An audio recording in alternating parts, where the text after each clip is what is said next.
one story that's one of my favorite stories.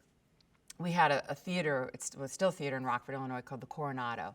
And touring companies used to come through there, and my parents would take us. And I was about 8 years old, and John Raitt came through with a tour of Carousel. And there was a blackout. The whole city blacked out. And the theater went black, and people came down the aisles with flashlights, and they finished the show. And I was like, it was so cool that there we all were in this theater and this experience was happening. And then at the end, John Raitt came out, like, someone was shining a flashlight on him, and he said, "Don't leave, we don't want anybody to leave, the whole city is blacked out, so I'm gonna sing." And so after he had done an entire performance of Carousel, he sang all other hits from his life until, I don't know how long it went on, I can't remember, but the lights finally came on.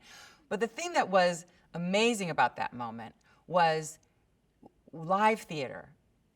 You are all there in this building, or space, wherever it is, experiencing it as it happens. It will never happen that way again. Even if you're doing a show 800 times, which I have done, every night is different because you're a different person, the audience is different. And I think that really struck me as something, when I was 8 years old, as something that I wanted to be a part of, in the sense of having this experience with an audience every night that was different. And that something as weird as a blackout could happen, or anything, you don't know, but you're experiencing that with those people, and it's very special, and then it's done and it's gone. I don't know, I think that's my Catholic upbringing, and I am not a Catholic anymore, but it's ingrained in you that you cannot feel good about you're not supposed to feel good about what you do. You're just supposed to be grateful, and I am extremely grateful, but I'm never supposed to be proud or feel good about myself. And I've been in therapy for years, and I still feel that way. So no, I have not. My husband is over here laughing because he knows it's true. So no, I have never had that "I've arrived" moment. I don't even know what that means.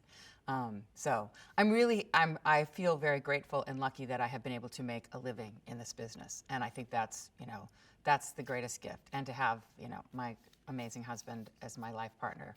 That's my arrival moment when I got married. I think that when I would say I've arrived in life, and my life, took a turn. But it didn't have to do with the business. Sorry. I do. I have rituals. I'm not a big one to talk about them because I don't like to share them with other people. But yes, let's say that I do have rituals. I have mantras. I have ways of preparing.